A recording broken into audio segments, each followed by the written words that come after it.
ओम शांति। ओम शांति बाबा। आज हम अध्ययन करने जा रहे हैं परम पिता परमात्मा के अनमोल मधुर महावाक्यों को, अव्यक्त महावाक्यों को। और चूंकि दिन रविवार का है तो रविवार के दिन हमें बाबा की ये अव्यक्त मुरली सुनने को मिलती है, अध्ययन करने को मिलती है।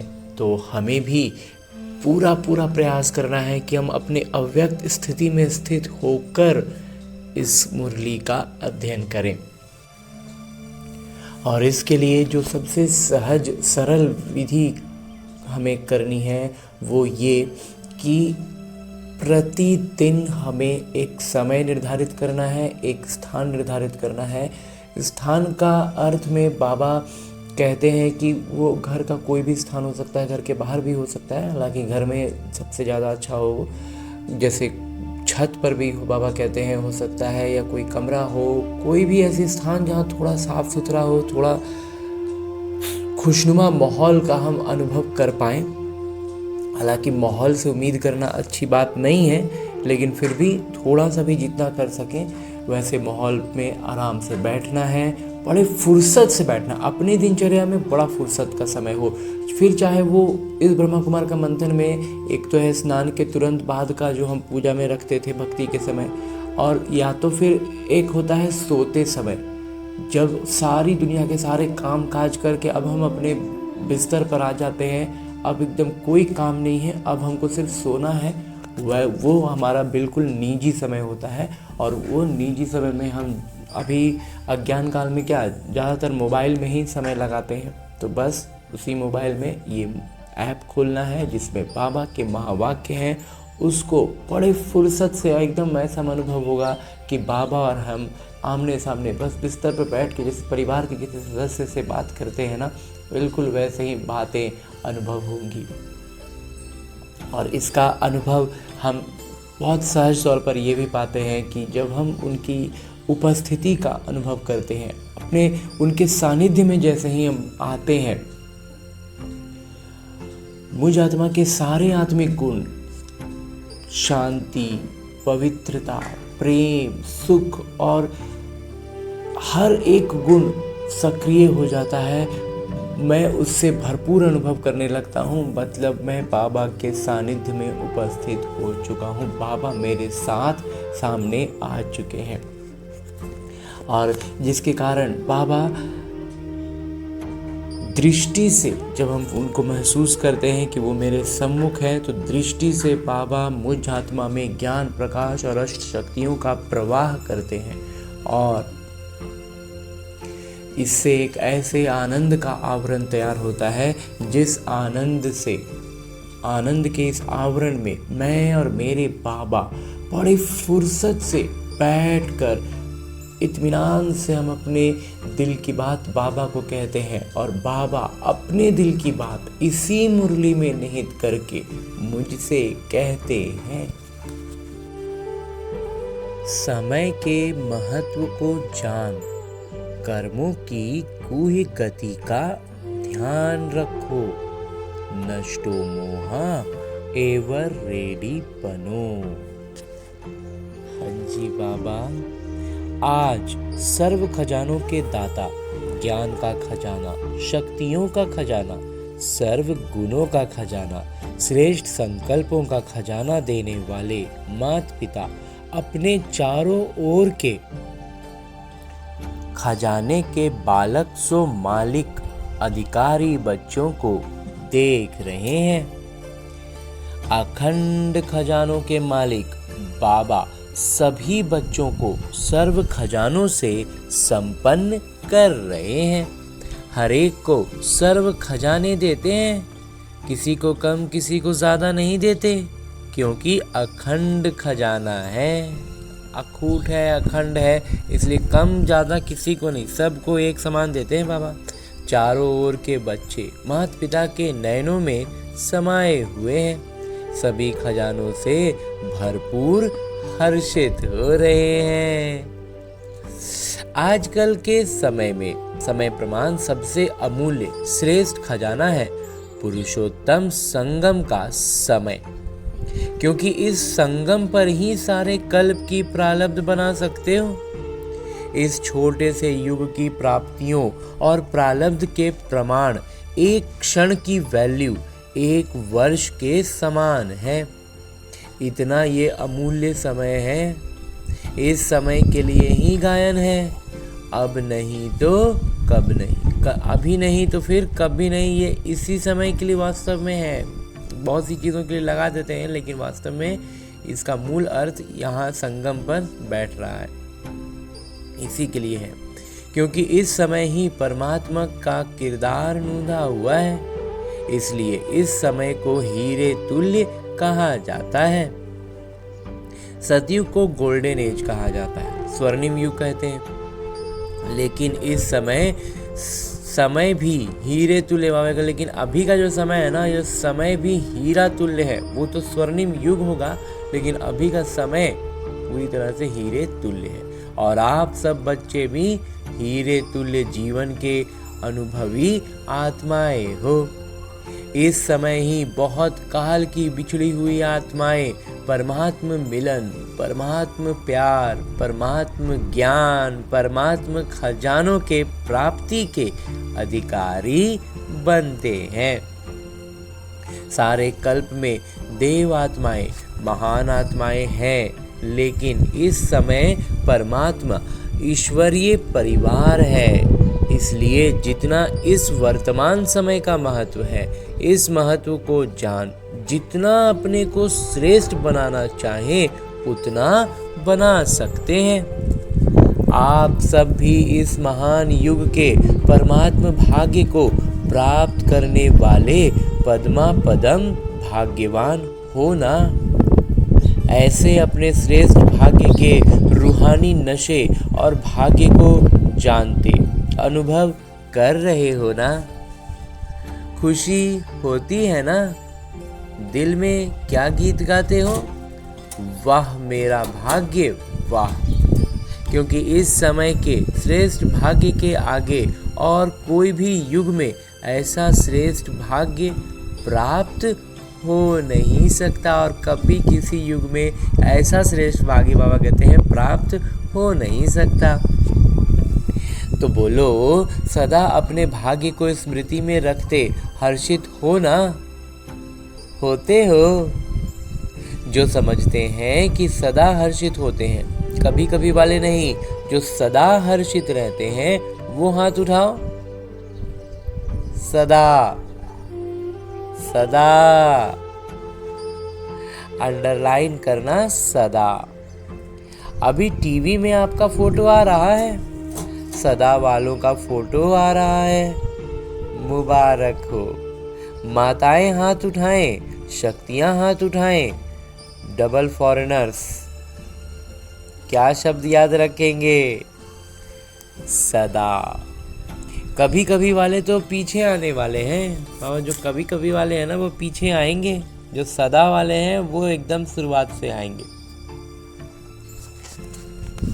माता पिता ने पहले भी सुनाया है कि समय की रफ्तार बहुत तीव्र गति से आगे बढ़ रही है। समय की गति को जानने वाले अपने को जांच करो कि सर्वशक्तिवान हमारी गति तीव्र है। हम सर्वशक्तिवान बन रहे हैं, हमारी गति शक्तिशाली बनने की तीव्र है। पुरुषार्थ तो सब कर रहे हैं, लेकिन माता पिता क्या देखना चाहते? हर बच्चा तीव्र पुरुषार्थी, हर सब्जेक्ट में पास विद ऑनर है। वह सिर्फ पास है, हर सब्जेक्ट में पास विद ऑनर होना है कि सिर्फ पास हो रहा है। तीव्र पुरुषार्थी के लक्षण विशेष 2 हैं, एक नष्टो मोहा, दूसरा एवर रेडी।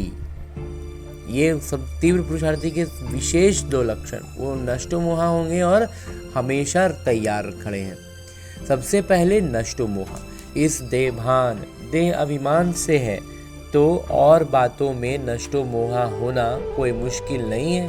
अगर शरीर से और शरीर के भान से अलग हो गए तो फिर और कोई भी चीज में होना बहुत सरल है। देह भान की निशानी है वेस्ट। व्यर्थ संकल्प, व्यर्थ समय, ये चेकिंग स्वयं ही अच्छी तरह से कर सकते हो। साधारण समय वो भी नष्टो मोहा होने नहीं देता। अगर समय साधारण रूप से भी बीत रहा है तो वो भी हमें नष्टो मोहा बनने नहीं देगा। श्रेष्ठ समय निकालना है तो जांच करो हर क्षण, हर संकल्प, हर कर्म सफल हुआ, क्योंकि संगम युग पर विशेष बाबा का वरदान है। सफलता आपका जन्म सिद्ध अधिकार है। तो अधिकार सहज अनुभूति कराता है, तो जो अधिकार है तो फिर सहजता भी अनुभव होना चाहिए ना। और एवर रेडी, एवर रेडी का अर्थ है मन, वचन, कर्म। संबंध संपर्क में समय का ऑर्डर हो अचानक तो एवर रेडी, और अचानक ही होना है। वो कहते हैं एकदम अचानक हुआ समय और एकदम हम तैयार हैं, और होना तो अचानक ही है। जैसे अपनी दादी का देखा अचानक एवर रेडी। हर स्वभाव में, हर कार्य में इजी रही, संपर्क में इजी, स्वभाव में इजी, हर चीज में सरलता थी। किसी से भी मिले तो एकदम सरलता से, स्वभाव ही सरल था। सेवा में सरल, संतुष्ट करने में सरल, सामने से जो भी आए वो एकदम से संतुष्ट होता था, एकदम सरलता से। संतुष्ट रहने में सरल, इसलिए माता पिता समय की समीपता का बार बार इशारा दे रहे हैं। स्व पुरुषार्थ का समय बहुत थोड़ा है, इसलिए अपने जमा के खाता को जांच करो। 3 विधियां खजानों को जमा करने की पहले भी बताई हैं, फिर से सुना रहे हैं। बाबा कहते हैं अपने खजानों को जमा करने के लिए 3 विधि बाबा ने पहले बताई है, आज फिर बता रहे हैं। उन तीनों विधियों को स्वयं जांच करो। पहला एक है स्वयं के पुरुषार्थ से प्रारब्ध का खजाना जमा करना, प्राप्तियों का खजाना जमा करना। दूसरा है संतुष्ट रहना, इसमें भी सदा शब्द ऐड करो। संतुष्ट रहने का मतलब सदा संतुष्ट, और सर्व को संतुष्ट करना। खुद संतुष्ट रहेंगे तो दूसरों को संतुष्ट कर पाएंगे, इससे पुण्य का खाता जमा होता है। सबसे पहला बाबा ने बताया कि स्वयं का पुरुषार्थ का प्रारब्ध का खजाना जमा करना है, और उसमें प्राप्तियों का भी खजाना जमा होता है। दूसरा है संतुष्ट रहना, और साथ में बाबा कहते हैं सदा संतुष्ट रहना।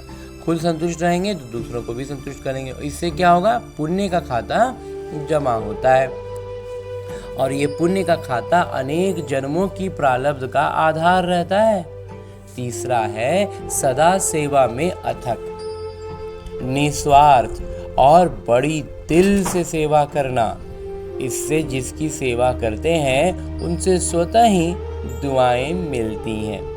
ये 3 विधियां क्या कहते हैं। पहला हो गया स्वयं का पुरुषार्थ से प्रारब्ध जमा करना, सर्व खजानों को ध्यान में रखना। दूसरा हो गया खुद में संतुष्ट रहना और दूसरों को संतुष्ट करना। और तीसरा बाबा ने बताया कि सदा सेवा में अथक रहना है, निस्वार्थ और बड़ा दिल से सेवा करना है। और जिसकी सेवा करते हैं उनसे स्वतः ही दुआएं मिलती हैं। ये 3 विधियां हैं, स्वयं का पुरुषार्थ, पुण्य और दुआ। स्वयं का पुरुषार्थ, पुण्य और दुआ, ये तीनों खाते जमा हैं। स्वयं पुरुषार्थ कितना कर रहे हैं उस पर ध्यान देना है, पुण्य का खाता कितना जमा हो रहा है वो देखना है, दुआओं का खाता कितना कर जमा हो रहा है वो देखना है। तो जांच करो कि अचानक अगर कोई भी पेपर आ जाए तो पास विद ऑनर हो सकेंगे, क्योंकि आजकल के समय अनुसार प्रकृति के हलचल की छोटी छोटी बातें कभी भी आ सकती हैं। इसलिए कर्मों के गति का ज्ञान विशेष अटेंशन में रहे। कर्मों के हिसाब से ही प्रकृति की स्थितियां आएंगी, लेकिन हर किसी का स्थिति अलग होता है ना, तो वो हमारी आत्मा की स्थिति कर्मों का हिसाब किताब के अनुसार होता है। तो कर्मों की गति बड़ी गूढ़ है। जैसे ड्रामा का टेंशन रहता है, आत्मिक स्वरूप का टेंशन रहता, धारणाओं का सजगता रहता, ऐसे ही कर्मों की गूढ़ गति का भी ध्यान आवश्यक है। कर्म की गति बहुत गूढ़ है। जैसे ड्रामा को ध्यान में रखते हैं, ड्रामा का हर सीन है। फिर आत्मिक स्वरूप का ध्यान रखते हैं, धारणाओं का ध्यान रखते हैं। वहाँ कहते हैं ऐसे ही कर्मों की गुह्य गति का भी, विकर्म जो है उसका भी ध्यान रखना है ना। साधारण कर्म, साधारण समय, साधारण संकल्प, इससे प्रारब्ध में फर्क पड़ जाता है। वहाँ कहते अगर साधारण भी जा रहा है, सोच रहे कि हम नकारात्मक नहीं जाने दे रहे, साधारण है, तो वहाँ कहते तो वो भी दिक्कत करेगा, वो भी प्रभाव डाल देगा। इस समय आप सभी जो पुरुषार्थी हैं वो श्रेष्ठ विशेष आत्माएं हैं, साधारण आत्माएं नहीं हो। विश्व कल्याण के निमित्त, विश्व परिवर्तन के निमित्त बनी हुई आत्माएं हो। भाव कहते हैं क्योंकि क्यों साधारणता प्रभाव डालेगा, क्योंकि हम साधारण आत्मा नहीं है ना, विश्व कल्याण के निमित्त है, विश्व परिवर्तन के निमित्त बनी हुई आत्माएं हैं। तो फिर साधारण कर्म तो हमारा होना नहीं है, तो साधारण न समय बीते न साधारण संकल्प हो। सिर्फ अपने को परिवर्तन करने वाले नहीं हो, विश्व के परिवर्तन के जिम्मेवार हो। इसलिए अपने श्रेष्ठ स्वमान के स्मृति स्वरूप बनना ही है। माता पिता ने देखा सभी का माता पिता और सेवा से अच्छा प्यार है। सेवा का वातावरण चारों ओर कोई ना कोई प्लान प्रमाण चल रहा है, कोई ना कोई योजना है और उसी अनुसार सब कोई चल रहे हैं। वातावरण ही पूरा ऐसा बना हुआ है। साथ साथ अभी समय के प्रमाण विश्व की आत्माएं जो दुखी अशांत हो रही हैं, उन आत्माओं को दुख अशांति से छुड़ाने के लिए अपनी शक्तियों द्वारा साकाश दो। जैसे प्रकृति का सूर्य साकाश से अंधकार को दूर कर रोशनी में लाता है, अपनी किरणों के बल से कोई कई चीज़ों को परिवर्तन करता है, और सूर्य के प्रकाश की शक्ति से कितना कुछ प्रकृति में होता है। ऐसे ही ज्ञान सूर्य अपने प्राप्त हुए सुख शांति की किरणों से साकाश से दुख अशांति से मुक्त करो। मनसा सेवा से, शक्तिशाली वृत्ति से वायुमंडल को परिवर्तन करो। तो अभी मनसा सेवा करो। अब बाबा कहते हैं पूरी तरह से मनसा सेवा का समय शुरू हो चुका है। जैसे वाचा सेवा का विस्तार किया, वैसे मनसा साकाश द्वारा आत्माओं में हैप्पी और होप की लहर फैलाओ, खुशी की और उम्मीद की लहर फैलानी है। इस वर्ष जो हैप्पी और होप के टॉपिक रखी, उस वर्ष कोई टॉपिक रखा गया था खुश रहना और उम्मीद से जागना, तो उस टॉपिक जो रखा गया है उसी प्रमाण हिम्मत भी दिलाओ, उमंग उत्साह दिलाओ। बाबा का वर्षा दुख अशांति से मुक्ति दिलाओ। बाबा का वर्षा जो है वो दुख और अशांति से क्या करेगा, मुक्ति दिलाएगा। तो सबके निमित्त हम बने हुए हैं। अभी आवश्यकता साकाश देने की ज्यादा है। इस सेवा में मन को व्यस्त रखो तो माया जीत विजयी आत्मा स्वतः ही बन जाएंगे। अगर इस सेवा में लगातार व्यस्त रहेंगे ना, तो माया जीत और विजयी तो हम हो ही जाएंगे। बाकी छोटी छोटी बातें तो साइड सीन है।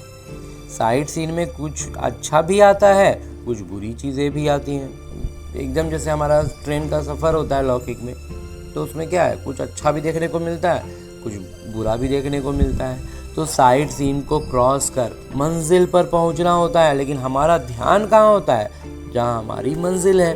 तो साइड सीन देखने के लिए साक्षी दृष्टा की सीट पर सेट रहो। बस बाबा कहते हैं साइड सीन देखने के लिए ना, कैसे देख पाएंगे उसको हम साइड सीन के जैसा, जब हम साक्षी दृष्टा की सीट पर सेट होंगे। तो साइड सीन मनोरंजन हो जाएगी। तो एवर रेडी हो ना?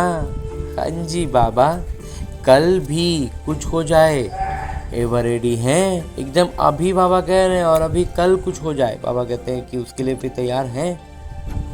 पहली लाइन, एवर रेडी हैं, कल भी हो जाए तो शिक्षक टीचर्स तैयार हैं। तो अच्छा, ये वर्ग वाले तैयार हैं। जितने भी वर्ग आए हो, एवर रेडी। सोचना, देखना, दादियाँ देख रही हो सब हाथ हिला रहे हैं। अच्छा है, मुबारक हो। अगर नहीं भी है ना तो आज की रात तक हो जाना, क्योंकि समय आपका इंतज़ार कर रहा है।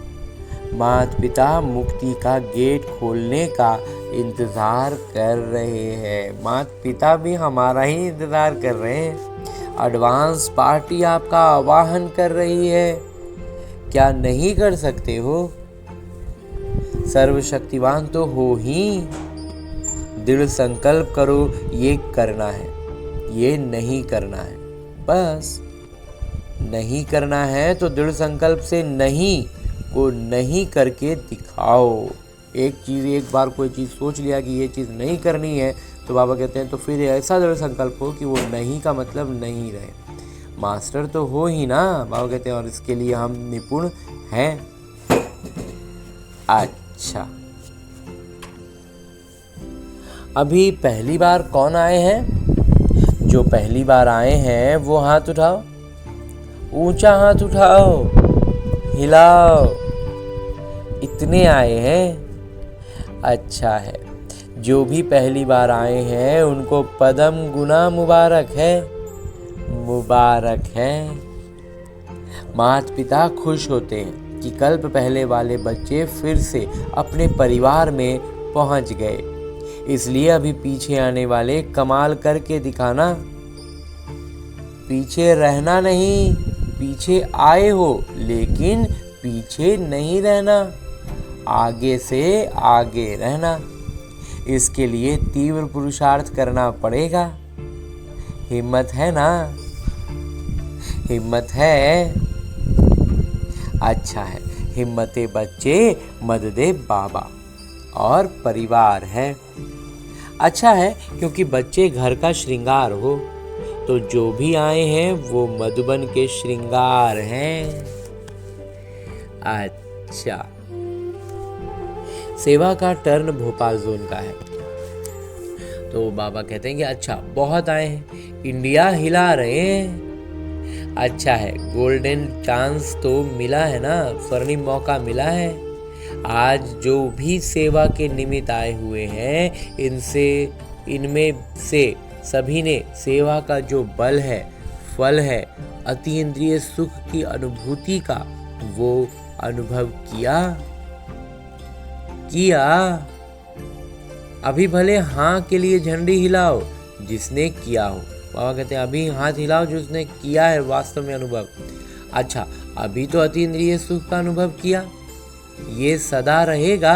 अब बाबा कहते हैं अनुभव तो किया, अब ये सदा रहेगा या थोड़ा समय रहेगा? जो दिल से प्रॉमिस करता है, देखा देखी हाथ नहीं उठाना। जो दिल से समझता है कि मैं इस प्राप्ति को सदा कायम रखूंगा, विघ्न विनाशक बनूंगा, वो झंडी हिलाओ।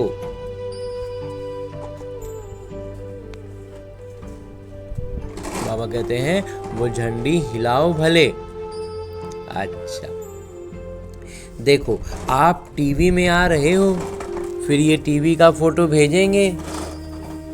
अच्छा, ये चांस जो रखा है वो बहुत अच्छा है। बाबा कहते हैं ये जो मौका है ना, ये बहुत अच्छा है। चांस लेते भी खुशी से हैं और टर्न बाय टर्न सभी को खुली दिल से छुट्टी भी मिल जाती है आने की। सबको आने का छुट्टी भी मिल गया और सबको सेवा का भी मौका मिलता रह गया बारी बारी करने से। अच्छा, अभी कमाल क्या करेंगे? 2008 में आपको प्रत्यक्ष करके दिखाएंगे। अच्छा है, एक दूसरे को सहयोग देकर इस वायदे को पूरा करना। बाबा कहते हैं एक दूसरे का सहयोग के साथ इस वायदे को पूरा करना है कि हमें बाबा की प्रत्यक्षता करनी है। जरूर करेंगे। सर्वशक्तिवान के लिए कोई भी वायदा निभाना कोई बड़ी बात नहीं है। बाबा कहते हैं कोई भी वादा को निभाने के लिए हम क्या हैं? सर्वशक्तिवान है। तो सिर्फ दृढ़ता को साथी बना के रखना, दृढ़ता को नहीं छोड़ना, क्योंकि दृढ़ता सफलता की चाबी है। तो जहां दृढ़ता होगी वहां सफलता है ही है। ऐसा है ना? करके दिखाएंगे, माता पिता को भी खुशी है। अच्छा है, देखो कितनों को मौका मिलता है, आधा क्लास तो सेवा करने वालों की तरफ का होता है। अच्छा है, देखो साकार बाबा के होते हुए बहुत अच्छा किरदार निभाया है। पहला पहला म्यूजियम इसने यानी महेंद्र भाई ने तैयार किया था। तो देखो साकार बाबा की दुआएं सारे जोन को हैं। अभी कोई नवीनता करके दिखाएंगे। अभी बहुत समय हो गया है, कोई नई इन्वेंशन नहीं निकली है। वर्गीकरण भी अभी पुराना हो गया है। प्रदर्शनियाँ, मेला, कॉन्फ्रेंस, स्नेह मिलन ये सब हो गए हैं। अभी कोई नई बात निकालो।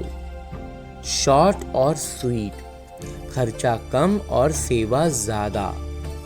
राय बहादुर हो ना, तो राय बहादुर नई राय निकालो।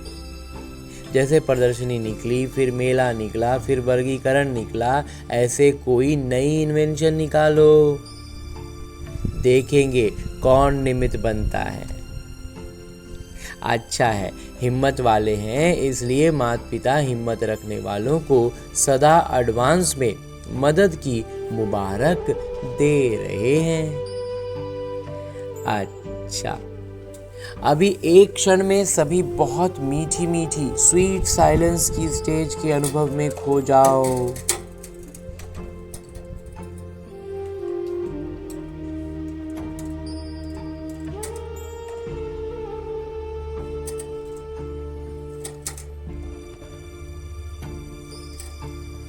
माता पिता ने अभ्यास कराया।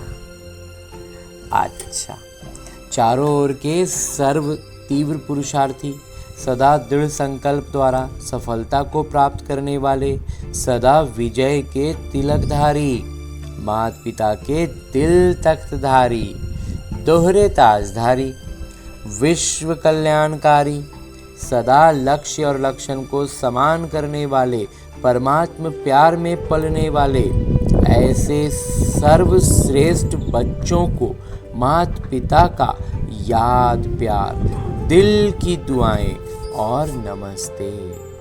हम रूहानी बच्चों की ओर से रूहानी माता पिता को याद प्यार और प्रणाम। धन्यवाद बाबा, धन्यवाद। मुरली के लिए भी धन्यवाद और इस अनूठे अलौकिक ब्राह्मण जीवन के लिए भी बहुत बहुत बहुत धन्यवाद बाबा, बहुत धन्यवाद। आगे बाबा दादियों से कहते हैं कि बच्चे हाजिर हैं तो बाबा तो हाजिर हैं ही। न बाबा बच्चों से दूर हो सकते, न बच्चे बाबा से दूर हो सकते। वायदा है, साथ हैं, साथ चलेंगे। आधा कल ब्रह्मा बाबा के साथ रहेंगे। दादी जानकी जी ने कहा, वो भी शिव बाबा भी तो समाया हुआ साथ में है। ब्रह्मा बाबा सूक्ष्म शरीर के साथ है तो शिव बाबा भी तो समाये हुए ना।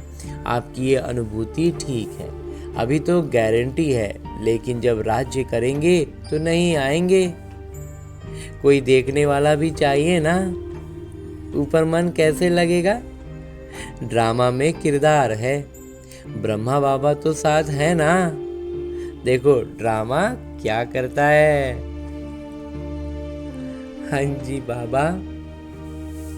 आगे मेरे बाबा वरदान दे रहे हैं। वरदान देते हुए मेरे बाबा कहते हैं, रियलिटी द्वारा हर कर्म व बोल में रॉयल्टी दिखलाने वाले फर्स्ट डिवीजन के अधिकारी भव।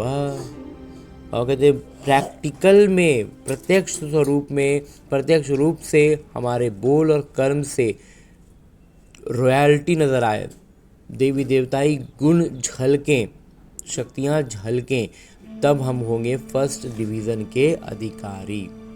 विस्तार से बाबा बताते हैं कि रियलिटी अर्थात अपने असली स्वरूप की सदा स्मृति, जिससे स्थूल सूरत में भी रॉयल्टी नजर आए। स्थिति इतनी श्रेष्ठ बनी रहे ना कि ये जो हमारा लौकिक शरीर चेहरा है ना, चाल चलन चेहरा से वो चीज़ झलकने लगे। रियलिटी अर्थात एक बाबा दूसरा ना कोई। और फिर रियलिटी का एक मतलब ये भी है कि सत्य सिर्फ क्या है, सिर्फ एक मेरे बाबा, तो बस एक बाबा और दूसरा ना कोई। इस स्मृति से हर कर्म व बोल में रॉयल्टी दिखाई देगी। जो भी संपर्क में आएगा उन्हें हर कर्म में बाबा समान चरित्र अनुभव होंगे। हर बोल में बाबा के समान ऑथोरिटी और प्राप्ति की अनुभूति होगी। उनका संग रियल होने के कारण पारस का काम करेगा और बाबा सचमुच हमारे साथ हैं, हम उनकी चैतन्य उपस्थिति के सानिध्य में हैं, तो वो उनकी उपस्थिति पारस का काम नहीं करेगा। उनके संपर्क में जो पहुंच जाएगा, निमित्त हम बने हुए हैं, तो वो उसमें परिवर्तन आएगा ही। तो ऐसी रियलिटी वाली रॉयल आत्माएं ही फर्स्ट डिवीज़न के अधिकारी बनती हैं। तो जो इतना रॉयल्टी के साथ हमारा ये लौकिक जीवन हम जिएंगे ना, तब हम बाबा कहते हैं फर्स्ट डिवीज़न के अधिकारी बन जाएंगे। हाँ जी बाबा। आगे स्लोगन है, मुरली का उपदेश है, श्रेष्ठ कर्मों का खाता बढ़ाओ तो विकर्मों का खाता समाप्त हो जाएगा। अब हमें सिर्फ श्रेष्ठ संकल्पों, श्रेष्ठ कर्म की तरफ अपना कदम बढ़ाना है, उसका खाता बढ़ाना है। तो ये जो विकर्मों का खाता है ना, बाबा कहते हैं ये समाप्त हो जाएगा। हाँ जी बाबा। और अभी तक हमने परम पिता परमात्मा के इस अनमोल, अमूल्य, अव्यक्त वाणी को उनकी इसी अव्यक्त स्थिति में लेकिन चैतन्य उपस्थिति में अध्ययन करने का प्रयास किया।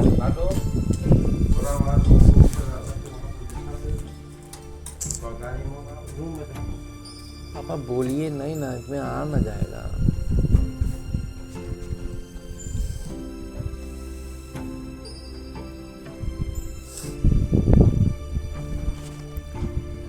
और अभी तक हमने परम पिता परमात्मा के इस अव्यक्त वाणी को उनकी इसी अव्यक्त स्थिति के सानिध्य में और चैतन्य उपस्थिति के साथ अध्ययन करने का प्रयास किया और अनुभव भी किया ना। तो अब मेरे बाबा इसी अव्यक्त स्वरूप में स्थित रहते हुए एक इशारा भी देते हैं कि अशरीरी व विदेही स्थिति का अभ्यास बढ़ाओ।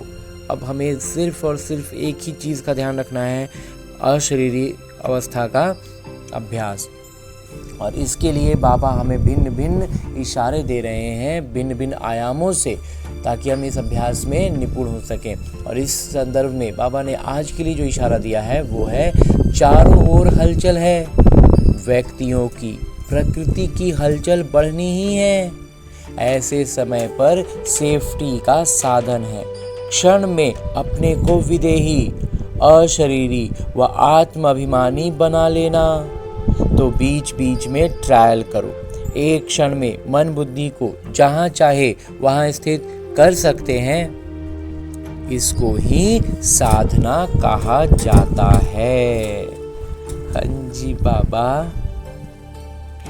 और आगे आज के लिए एक छोटी सी सूचना है कि आज मास का तीसरा रविवार है। अभी राजयोगी तपस्वी भाई बहनें संध्या 6:30 से 7:30 बजे तक विशेष योग अभ्यास के समय अपनी शुभ भावनाओं की श्रेष्ठ वृत्ति द्वारा मनसा महादानी बन सबको निर्भयता का वरदान देने की सेवा करें। तो एक विशेष उद्देश्य लेकर के जब हम एक साथ संकल्प करेंगे और योग में उस अवस्था में रहेंगे तो उसका प्रभाव भी आएगा ना।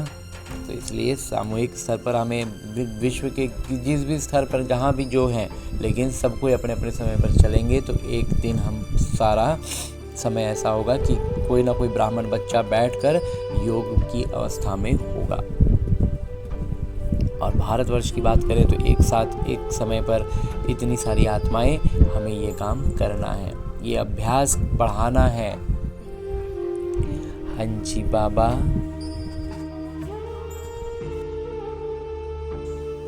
और अब हमने परमपिता परमात्मा का इतना श्रेष्ठ ज्ञान मुरली को उनकी चैतन्य उपस्थिति में अध्ययन किया, उनसे वरदान प्राप्त किया। इशारे अव्यक्त रूप में स्थित होकर बाबा ने जो इशारा दिया उसे भी जान लिया। अब हमें करना क्या है, हमें अपने इस लक्ष्य को याद रखना है कि हमें लक्ष्मी नारायण बनना है, विश्व महाराजा बनना है। तो करना क्या है, इन सारी ज्ञान की बातों को वास्तविक जीवन में अपनाना है। और ये वास्तविक जीवन भी कहना एक तरह से गलत होगा, क्योंकि ये जो मेरा लौकिक जीवन है ये बस और बस मेरे अभ्यास के लिए है। उसका एक अभ्यास पुस्तिका है जिसमें आने वाली हर परिस्थिति मेरे लिए एक प्रश्न है, और उस प्रश्न का मैं कितना आत्माभिमानी स्थिति में रहकर उत्तर देता हूँ, उस पर अपनी प्रतिक्रिया देता हूँ, वही निर्धारित कर रहा है कि मैं अपने लक्ष्य के कितने करीब पहुँच रहा हूँ। तो इसके लिए अभी फ़िलहाल हमें लौटना है अपने इस स्थूल शरीर में, अपने इस किरदार, जहाँ मुझे न केवल अपने सारे आत्मिक गुणों की स्मृति रखनी है बल्कि अष्ट शक्तियों की जागृति रखनी है। और उन अष्ट शक्तियों को इस ब्रह्मा कुमार ने अपने मंथन से इस क्रम में सजाया है कि सबसे पहले हमारे भीतर ज्ञान के बाद जो शक्ति जागृत होती है वो होती है सहन शक्ति। जब हम ज्ञान की महीन बातों को नहीं समझ पाते हैं, कुछ स्पष्ट नहीं हो पाता है, या जहाँ पर भी जिस भी परिस्थिति में हम स्पष्टता में थोड़ा भी उलझते हैं, तो अगर लेकिन निश्चय पूरा होता है तो हम सहन शक्ति की जागृति के साथ हर परिस्थिति को पार कर पाते हैं। उसके बाद जो जागृत होती है वो होती है परखने की शक्ति, और उसी के साथ साथ निर्णय करने की शक्ति। अब निर्णय क्या करना है, निर्णय करने के लिए हमारे पास 5 शक्तियाँ हैं कि हमें इन 5 में से कौन सी शक्ति का इस्तेमाल करना है। तो इसमें सबसे पहला इस ब्रह्मा कुमार को लगता है कि है समेटने की शक्ति। समेटने की शक्ति का अर्थ है, इस ब्रह्मा कुमार का मंथन रहा है कि सबसे पहले जो आती है वो है समेटने की शक्ति। समेटना क्या है, अपने उन पुराने संस्कारों को जो रावण के प्रभाव में बने हैं। दूसरा है समाने की शक्ति, वही सारी संस्कार जो अन्य आत्माओं में, संबंध संपर्क की आत्माओं में रावण के प्रभाव में पनपे हैं, विकसित हुए हैं और वो उनसे घिरे हुए हैं, तो उनको उस नज़र से हम देख पाएँ, इसके लिए हमें शक्ति जो चाहिए वो है समाने की शक्ति। तो उनके रावण के प्रभाव में बने संस्कारों को समाने की शक्ति। उसके बाद जो आती है वो है संकीर्णता की शक्ति। संकीर्णता की शक्ति का अभिप्राय इस ब्रह्मा कुमार के मंथन के अनुसार है कि जहाँ पर हमारा हस्तक्षेप का या फिर हमारे इन्वॉल्व होने का, हमारे उससे जुड़ने का कोई अर्थ नहीं है, हमारे लिए वो व्यर्थ है, तो वैसे में अपने आप को उसमें जोड़कर हम खामोखा में कहीं उलझ ना रहे हो, इसके लिए भी, इसका स्पष्टीकरण के लिए भी हमें शक्ति चाहिए कि जहाँ ज़रूरत, मतलब संकीर्णता के साथ, मतलब जिसको कहते हैं कि आराम से हम निकल सकते हैं और हम झूठ मूठ में फंस रहे हैं, वो काम ना करके, तो इसके लिए भी शक्ति चाहिए। तो वही है संकीर्णता की शक्ति। उसके बाद जो है वो है सामना करने की शक्ति। तो ये भी हमें परखना होगा ना कि हम यहाँ से एकदम, मतलब बिना किसी जुड़ाव के एकदम सीधे निकल सकते हैं या फिर हम निकल नहीं सकते, तो हमें उसका सामना करना ही है। तो हम उस परिस्थिति का, उन बातों का अच्छे से सामना कर पाएँ, उसके लिए भी हमें जो शक्ति चाहिए वही है सामना करने की शक्ति। और उसके बाद जो एक शक्ति है उसका नाम है सहयोग की शक्ति।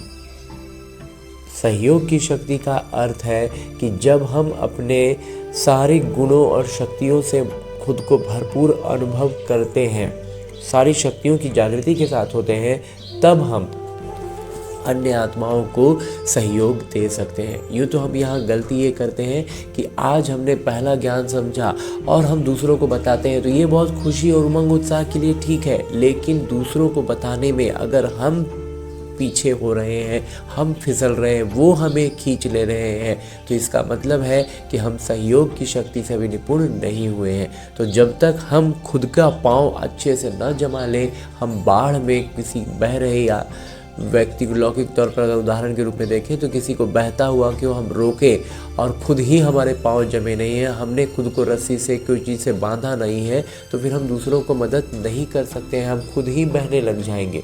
तो इसलिए हमें इस बात का स्मृति रखनी है, इस शक्ति को भी समझना है।